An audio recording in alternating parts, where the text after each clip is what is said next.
Estamos de vuelta a las 8:45. Queremos discutir ese informe que ha sido presentado contra todos los pronósticos, la CICIG en Guatemala. Hoy nos acompaña Liliana Gamboa, quien es oficial de incidencia de Open Society Justice Initiative de la Fundación Soros. Muchas gracias por estar con nosotros. Bienvenida, Liliana.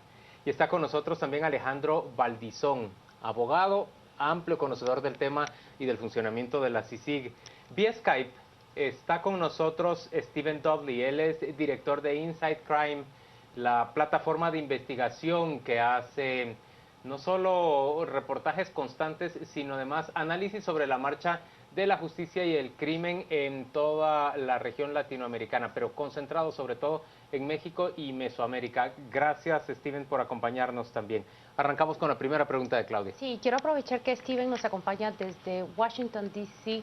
y ese conocimiento y experiencia que tiene con el crimen organizado en esta región. La pregunta es así de simple: ¿qué significa la CICIG a lo largo de estos 8 años en este combate contra el crimen organizado, Steven?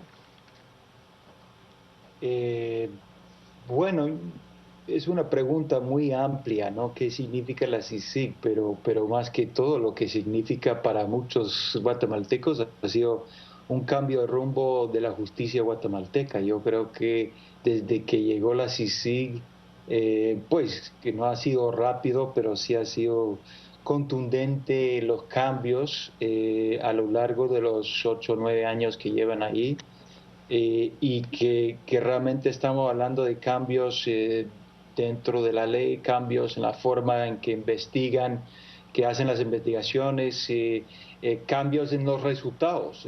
Tener un presidente o un expresidente y una expresidenta, ex vicepresidenta enfrentando juicio no es cualquier cosa. Entonces creo que lo que significa es un cambio de rumbo en cuanto a la justicia guatemalteca.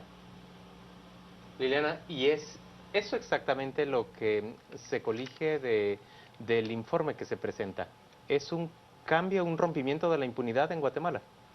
Es un modelo innovador, ¿no? Eso yo creo que es lo que queríamos mirar. Es un apoyo internacional novedoso, es un modelo a mirar, a estudiar, especialmente en un contexto donde se está hablando en otros países. Entonces, el resultado en Guatemala, entendemos, es favorable, ha sido positivo. No ha sido perfecto, por supuesto, ha tenido obstáculos en el camino, obstáculos que quizás no se consideraron en un comienzo, y por lo tanto lo que intenta el estudio es mirar hacia atrás y ver, ¿no? qué ha sido bien, qué ha salido bien y qué lecciones aprendidas pudieran haber para otros países, por El ejemplo. estudio evalúa la función de los tres comisionados. Correcto. ¿Y qué virtudes se encuentra en los primeros dos comisionados? Hablar de Iván Velázquez a estas alturas, realmente el señor está casi en los altares en Guatemala, pero en términos generales, ¿qué se puede decir de los primeros dos comisionados? A ver, el estudio no mira el comisionado per se, sino que quizás la estrategia y cómo intentaron traspasar el mandato y cómo eso se reflejó en la estrategia que utilizaron para llevar a la CICIG. Entonces, en ese sentido, creo que también hay que tener, el estudio tiene el contexto en el que cada comisionado se mueve. Y, por ejemplo, el comisionado Castresana, como él lidió con el comenzar con una estructura, con una entidad de cero, entonces es muy diferente del contexto que tiene el comisionado Alanese y por supuesto el comisionado Velázquez. Entonces, en algunos momentos se pareciera que la CICIG responde más a casos ad hoc, es más en respuesta que proactiva, que no es tanto así con el comisionado Velázquez, pero es muy difícil hacer un análisis de la persona per se sin el contexto en el que la CICIG vivía en el momento. Entonces yo creo que el estudio hace una barrida de todo el contexto político guatemalteco en el que la CICIG ha estado durante estos 8 años. Déjeme resumirlo muy brevemente. Lo que ese estudio dice sobre cada comisionado habla, por ejemplo, de Carlos Castresana, que promueve esas reformas legales con las que trabaja hoy el comisionado Velázquez, por ejemplo, que da una nueva luz en la manera de hacer investigaciones y los ciudadanos de alguna manera comprenden que esas investigaciones se van a emprender de manera distinta y abre los pasos para la llegada de Claudia Paz y Paz.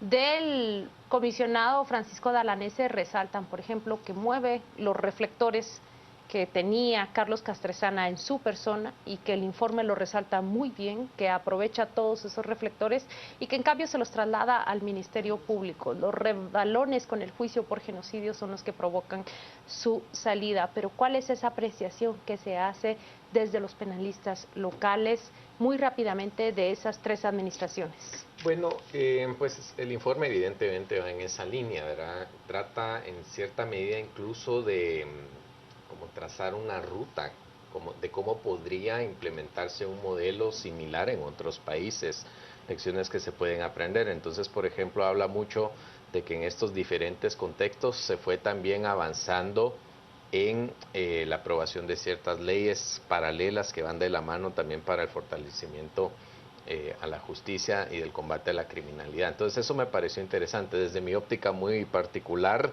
siento que tiende a ser un poquito benévolo con la figura de los dos. ¿Con Carlos Castresana? Con ambos, particularmente con Castresana, pero también en cierta forma con Dalanese, pero esa es mi apreciación, tal vez en cierta forma, porque lógicamente vemos que el caso del comisionado Velázquez fue una situación donde sí se enfocó con mucha claridad en el tema del combate a la corrupción, que fue lo que les exigimos. Recordemos que Iván Velázquez, cuando entró, lo primero que ofrece es investigar el financiamiento de las campañas de los partidos políticos, y luego empezamos a ver una serie de logros, que es lo que los guatemaltecos le agradecemos hoy.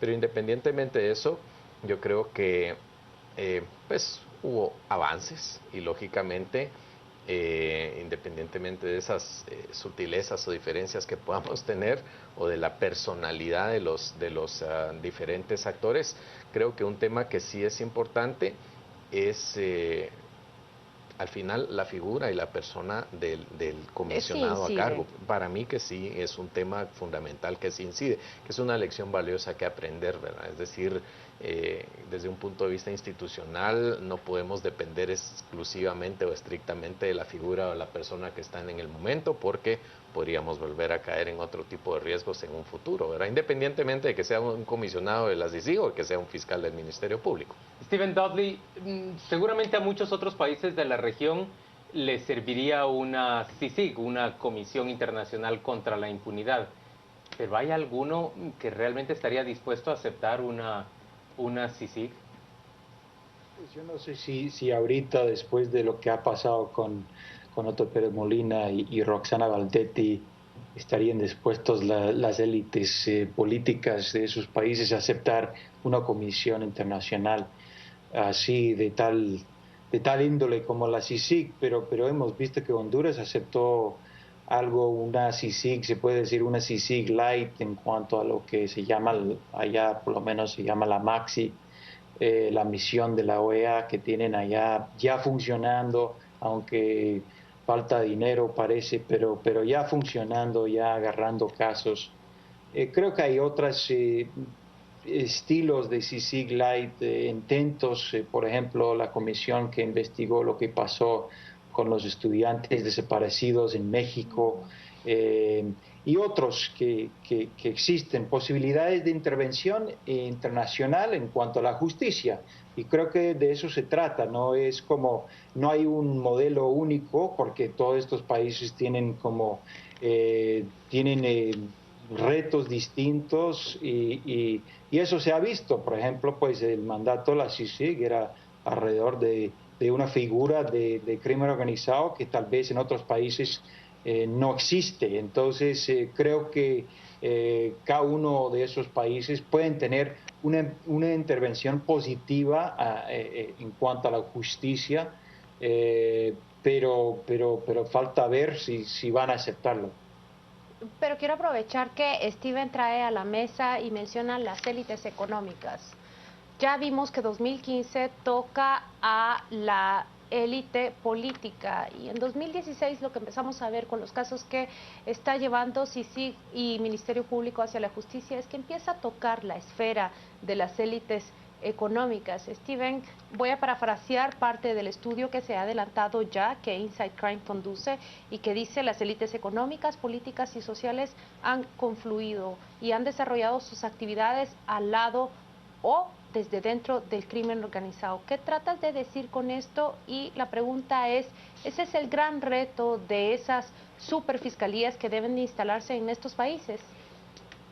Bueno, creo que lo que tratamos de hacer con el estudio y con los estudios que vamos a estar publicando en las próximas semanas es reconceptualizar nuestra idea de crimen organizado. ¿En qué sentido? Pues en el sentido de que el marco conceptual común y corriente es decir que hay unos malos, unos buenos y que vamos a encarcelar a los malos y listo, pues ya se resolvió el problema.